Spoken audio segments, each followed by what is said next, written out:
Oh, hey.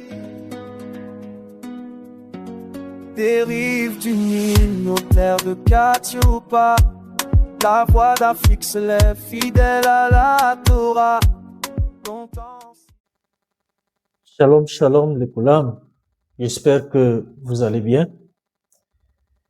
La paracha Matot dévoile l'un des épisodes les plus énigmatiques de la Torah, notamment la mort de Bilham.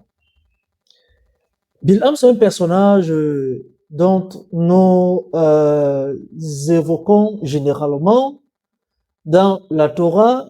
Il est présenté ici comme l'un des pires ennemis d'Israël. Eh bien, dans cette paracha, on nous parle de sa mort. Parce qu'on se souvient que Hachem demande à Moshe de prendre 1000 soldats par tribu et de les envoyer combattre les rois de Midian. Et parmi ces rois figure le redoutable, on peut le dire, Bilham. Et Moshe va rassembler 1000 soldats par tribu et mettre à leur tête Pinchas. Eh bien, les sages d'Israël, à travers le Midrash, le Zohar et les enseignements des maîtres de la Kabbalah, révèlent que cet événement dépasse largement le récit historique tel qu'il nous a expliqué dans la paracha, c'est-à-dire si on se limite simplement au niveau du pshat, on n'aura pas des éléments probants, des éléments véritablement explicatifs ou alors plus détaillés sur ce personnage. Il s'agit de l'aboutissement d'un long processus. Un long processus spirituel qui oppose, n'est-ce pas, la sainteté d'Israël aux forces du Sitra Ahara, c'est-à-dire les puissances de l'impureté. Eh bien, dans la tradition bantou-israélite, cette étude nous rappelle que les combats les plus décisifs ne sont jamais uniquement physiques. Ils sont avant tout spirituels. Les ennemis d'Israël changent les mêmes, c'est-à-dire ils changent de visage au fil des générations. Mais les forces qui les animent demeurent les mêmes, jusqu'à ce que la justice les fasse disparaître. C'est ce qu'on peut retenir dans un premier temps. C'est-à-dire un ennemi d'Israël. Quel que soit, n'est-ce pas, le changement de son visage au fil de ces générations, on va toujours se rendre compte que les forces qui l'animent, cet ennemi-là, demeurent les mêmes. Et ceci jusqu'à ce que la justice pourra leur faire disparaître. Et les maîtres de la tradition rapportent que l'âme de Lavan, l'araméen, vous voyez qu'on on a commencé de parler de Bilham, et maintenant on évoque Lavan. Quel est le rapport? Les maîtres disent que l'âme de Lavan, l'araméen, qui est le chef des sorciers de son époque et représentant du Sitra Ahara, notamment Agra de Kala, Arvé Nahal, Mégalé Amokot. cet homme-là s'est réincarné en Bilham, Ben Péor.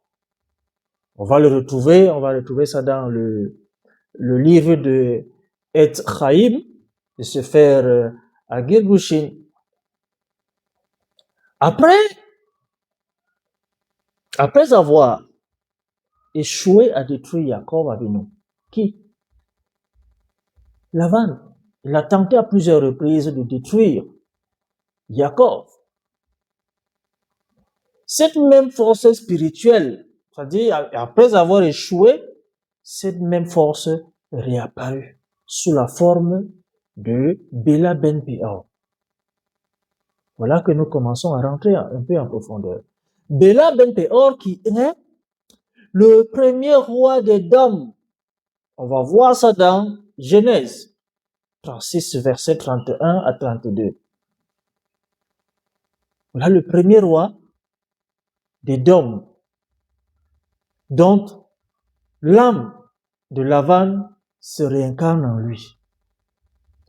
Et après avoir le Midrash, c'est-à-dire que quand on nous raconte ces événements, on a l'impression que nous le vivons presque au présent. Parce que même les mêmes éléments, on rencontre cela au quotidien. Donc, l'âme de Lavan s'est réincarnée en Béla Ben Péor.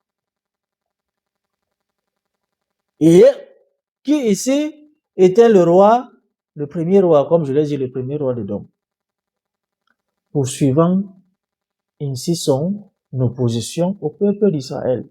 Parce que c'est le même travail que Béla Ben Péor, il continue à faire, c'est-à-dire s'opposer à l'évolution, à la progression des enfants d'Israël, du peuple d'Israël. Le Midrash va également voir une allusion à cette continuité lorsque la Haggadah de Pessah déclare. Souvenez-vous que il y a quelque part la Haggadah de Pessah va nous dire l'Araméen voulut faire périr mon peuple. C'est un texte que nous lisons chaque année pendant Pessah. Et dans ce texte, on va trouver ce passage.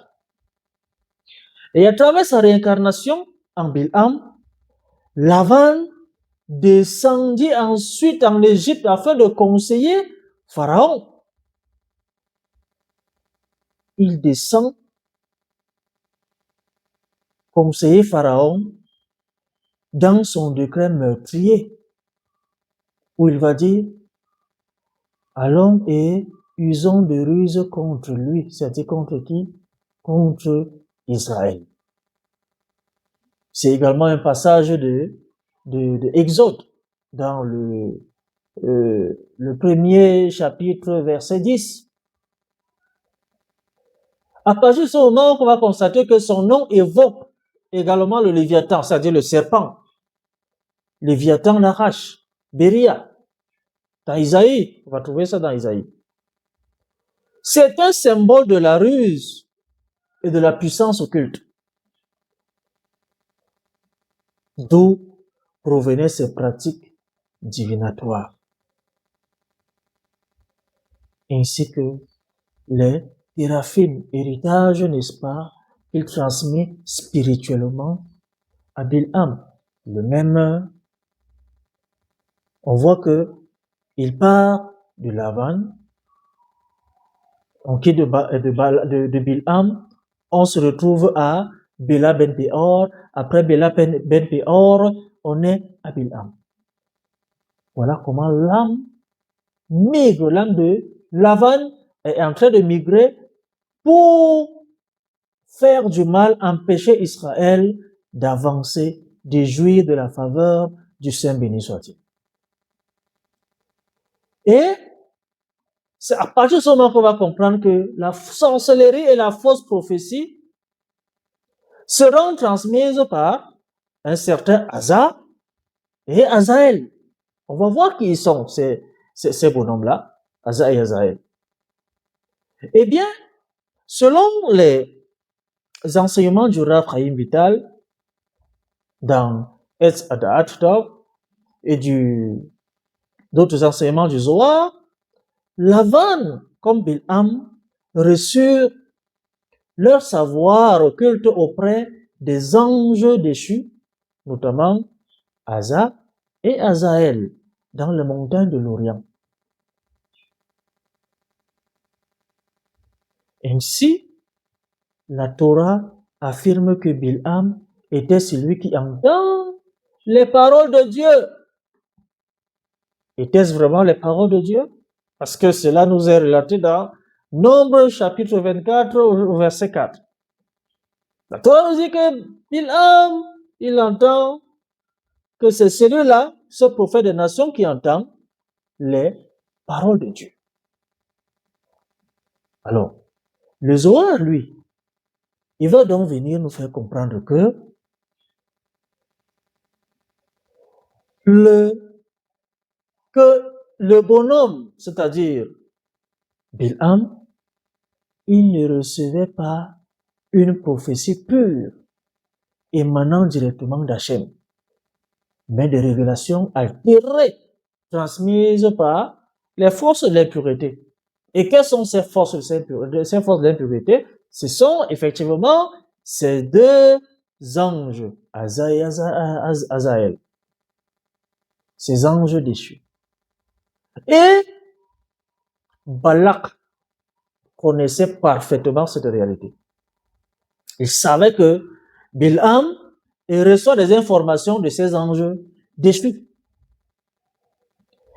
Ainsi, c'est à partir de ce moment qu'il a pensé opposer la bouche impure de Bilham à la bouche sainte de Moshe Rabbeinu. Vous voyez ça?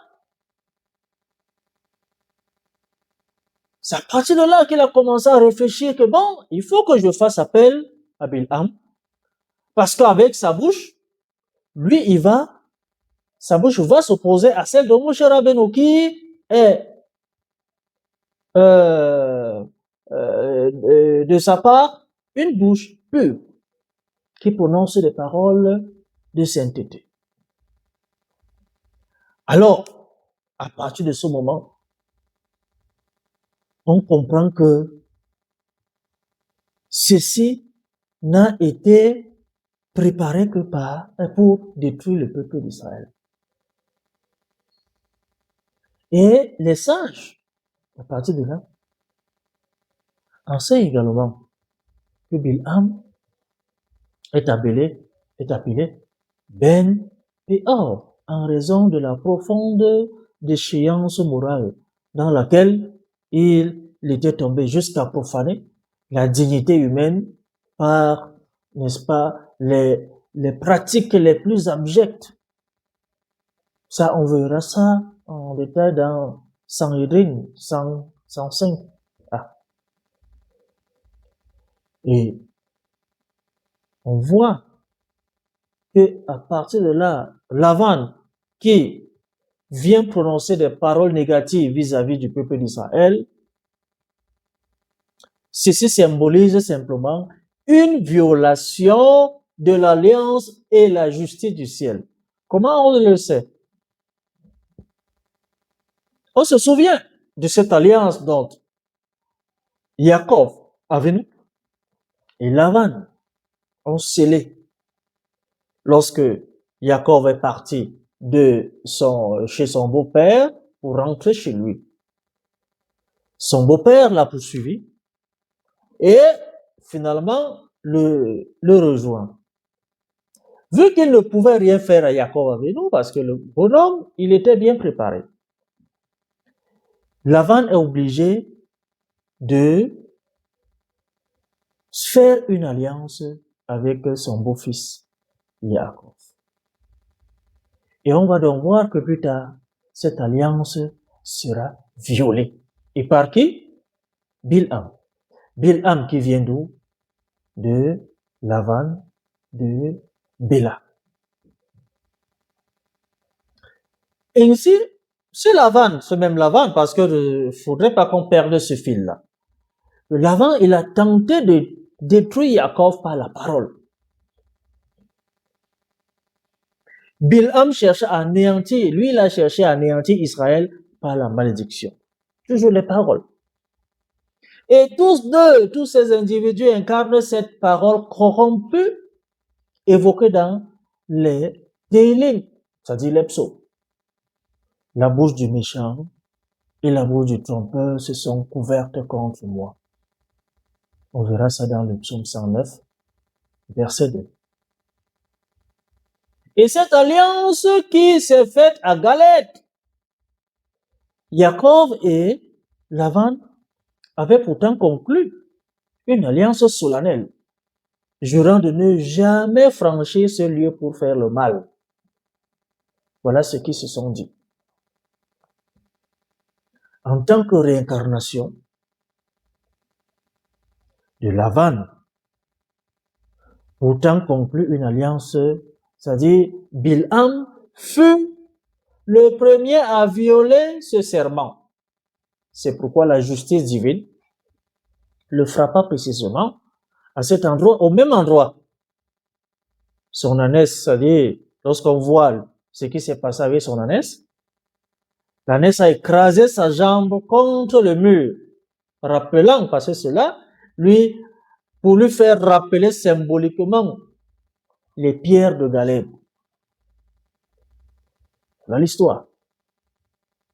Et la blessure a touché sa jambe, le rebelle, car parce que dans l'Antiquité, avant, le serment était prêté en posant la main sous la cuisse. La cuisse ici étant le siège de l'alliance. Ainsi donc la blessure a touché sa jambe. Et les maîtres du Harizal enseignent que Bilham mourut.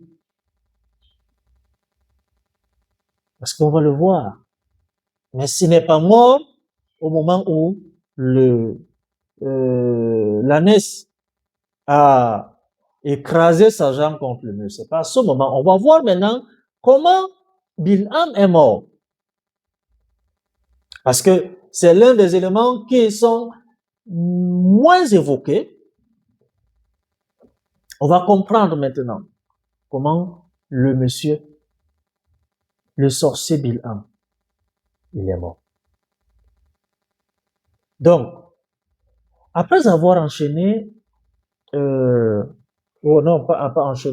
après avoir entraîné Israël dans la faute avec les filles de Midian, Bilham s'est rendu chez Balak pour réclamer, n'est-ce pas, sa récompense. Et c'est à partir de là que Moshe, il rassemble 12 000 soldats pour aller en guerre contre les rois de Midian. Et donc, je disais tout à l'heure, le Bilham se retrouvait, il était parmi eux. Et dès que Moshe les a envoyés, ayant à sa tête Pinchas, comme on l'a dit, Pinchas, maintenant, à l'approche de Pinchas, Ben Eleazar, il a recouru, je veux dire, à la sorcellerie. On parle de qui? Pinchas. Pinchas fait recours à la sorcellerie et il s'est élevé dans les airs aux côtés des rois de Midian, pensant ici à échapper au jugement divin. Mais sauf que Pinchas ayant été entraîné par Moshe, il maîtrisait les lois cosmiques, les lois mystiques. Il envoyait alors Tchalia qui était de la tribu de Dan, qui à son tour poursuivit Bilham grâce au saint nom révélé par la tradition. Et Ce dernier, Pinchas, il tente de se cacher dans un lieu d'impureté. Il a été démasqué, malheureusement. Il est démasqué par Pinchas. C'est des éléments qu'on pourra donner. On pourra donner plus de détails.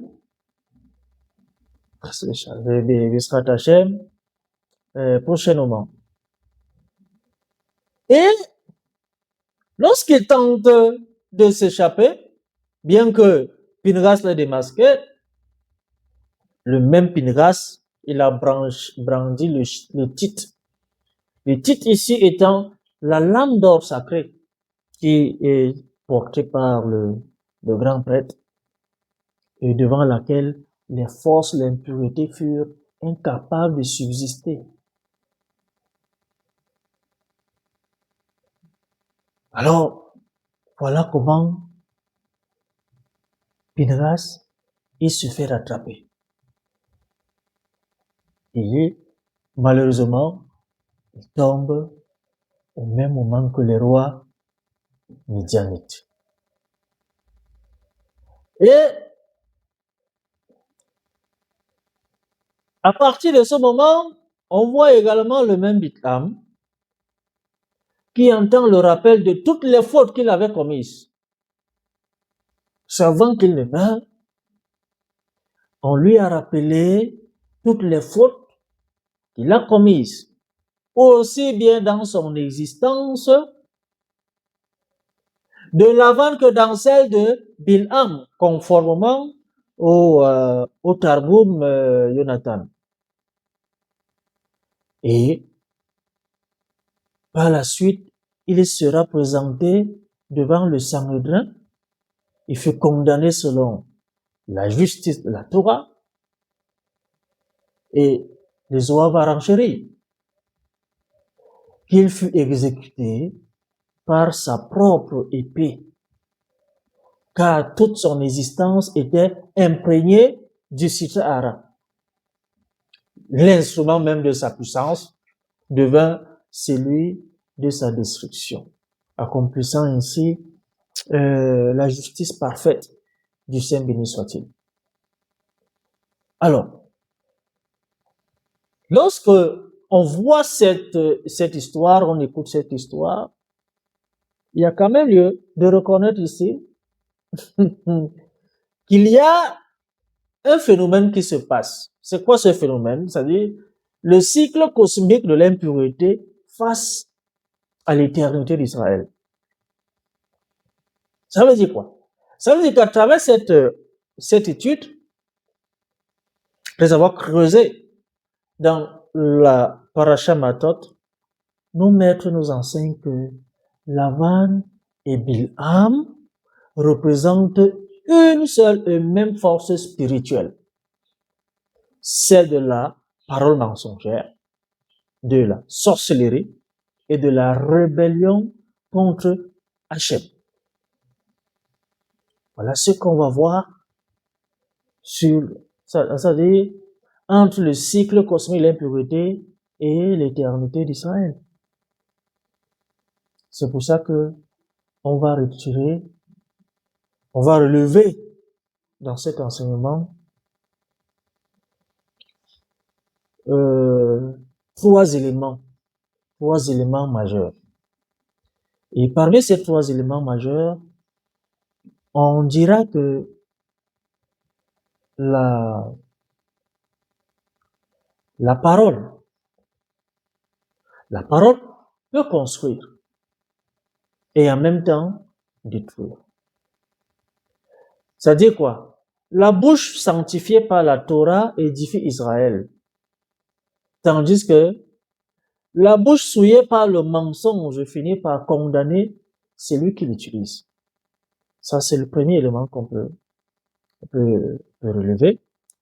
Le deuxième élément qu'on pourra dégager, c'est que la justice divine agit toujours selon le principe de mesure pour mesure. Mida, ke, neged, mida. Mesure pour mesure. aucun serment violé, aucune injustice, ni aucune rébellion contre Hachem ne demeure sans réponse. C'est ça le principe mesure ou mesure. Troisièmement, enfin, on va dégager le troisième élément qu'on va dégager ici, c'est que la sainteté triomphe toujours de l'impureté. Faut qu'on le retienne. La sainteté triomphe toujours de l'impureté. C'est-à-dire, si les forces du mal semblent parfois s'élever et dominer pour un temps, parce que ça peut sembler comme ça peut ressembler à une victoire.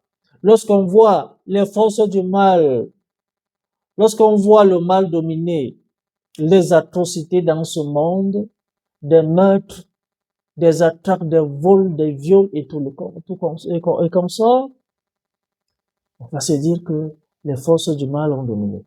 Mais non! Mais non! Il faut qu'on sache que leur élévation n'est qu'apparente. Elle porte déjà en elle les germes de leur propre chute. Pendant qu'on voit quelqu'un, c'est-à-dire ces atrocités dans ce monde, il faut qu'on sache une chose. Ces atrocités-là, ces attaques-là, portent déjà en elles les germes de leur propre chute. C'est pour ça que, pour nous, pour les Bantous israélites, est revenu autant pour moi à l'alliance de nos pères. Cette étude, ce petit limoud constitue un appel à purifier notre parole, à rejeter toute forme d'occultisme et à demeurer attaché à la Torah d'Hachem. Tout simplement parce que la véritable puissance d'Israël ne réside ni dans les armes, ni dans les artifices du monde, mais dans une bouche sanctifiée par la Torah, la prière et la vérité. Baruch Adonai, Leolam, Amen ve Amen. Je vous dis à très très bientôt.